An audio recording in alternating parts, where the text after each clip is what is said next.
سب سے بڑی پنجاب کی کنسٹیٹیوشنل سیٹ پہ بیٹھا ہوں، لیکن خبراں تواڈے کول ہوندیاں نے، میرے کول نہیں ہوندیاں۔ وہ جو ویڈیو آئی تھی کہ چودھری سرور نو کنٹرول کرو، تو چودھری سرور کہیں کنٹرول تو نہیں ہوگے؟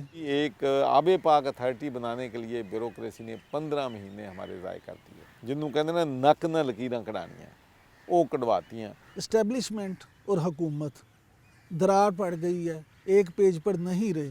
کیا جنرل عاصم باجوہ کی تعیناتی اس تاثر کو دور کرنے کے لیے 4-5 آئی جی اور 4-5 چیف سیکرٹری بدل دیے؟ کیا ساری خرابیاں افسروں میں ہی ہیں یا عثمان بزدار صاحب میں بھی کوئی خرابی ہے؟ نگران تو پھر نگران ہی ہوتا ہے، وہ تو ہمارے کھاتے میں نہ ڈالیں نا۔ ان کو ہٹا کے آپ اپنے لائے نا چیف سیکرٹری۔ بسم اللہ الرحمن الرحیم۔ ناظرین، اس وقت ہم موجود ہیں گورنر ہاؤس پنجاب میں، اور آج ہم آپ کی ملاقات کرائیں گے ایک ایسے سیاستدان سے جس کے بارے میں زیادہ تر لوگوں کی رائے یہ ہے کہ وہ ایک ہر دل عزیز سیاستدان ہے۔ جی ہاں، میری مراد چودھری محمد سرور صاحب سے ہے۔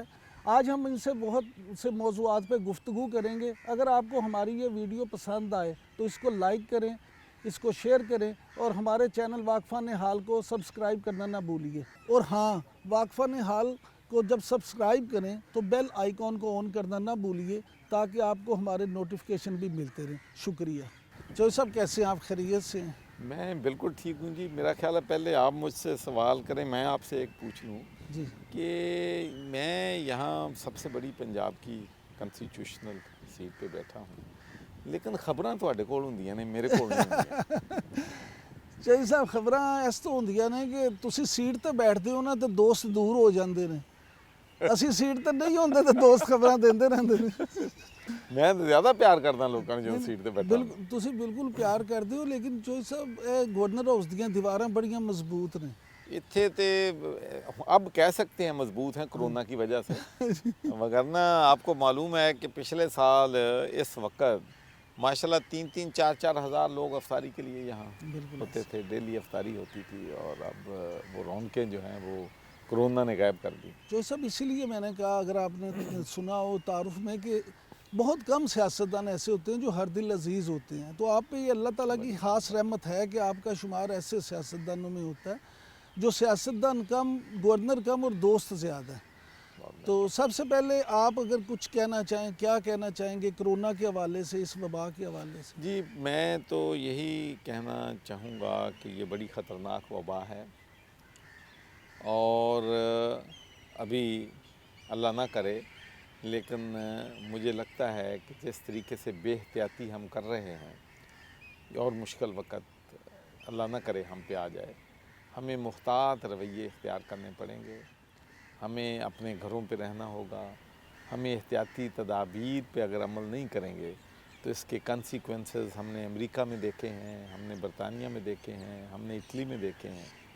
تو اس لیے احتیاط میں تو سب سے کہوں گا کہ خدا کے لیے اپنے گھروں سے نہ نکلیں، اپنے آپ کو بچائیں، اپنے خاندان کو بچائیں، اور اپنے ملک کو بچائیں۔ جو سب سرور فاؤنڈیشن اس معاملے میں کرونا کے حوالے سے کیا کیا اقدامات کیے ہوئے ہیں؟ دیکھیں، ایک تو یہ ہے کہ آپ کو معلوم ہے کہ ساری زندگی میں سوشل ورکر رہا ہوں۔ 2013 میں نے پنجاب ڈیولپمنٹ نیٹ ورک بنائی تھی، جس میں تقریباً 65 آرگنائزیشنز ہماری پنجاب ڈیولپمنٹ نیٹ ورک کی ممبر ہیں۔ اور اس وقت بھی میں نے ایک چیز جو ایکسپیرینس کی، جب فلڈ آیا 2010 میں، جب زلزلہ آیا 2005 میں، تو میں اس نتیجے پہ پہنچا کہ تمام آرگنائزیشن اپنے اپنے طور پہ کام کر رہی ہیں، لیکن ایک دوسرے کے ساتھ ان کی coordination, cooperation, cohesion, working relationship نہیں ہے، جس کی وجہ سے بہت سی اوورلاپنگ ہوتی ہیں، بہت سی ڈپلیکیشن ہوتی ہیں۔ تو اسی لیے میں نے ان سب کو ایک پلیٹ فارم پہ اکٹھا کیا کہ بھئی آپ نے بھی چارٹی کا کام کرنا ہے، ہم نے بھی کرنا ہے، تو کیوں نہ ہم اکٹھے مل کے کام کریں تاکہ ہم لوگوں کو زیادہ سے زیادہ فائدہ جو ہے پہنچا سکیں۔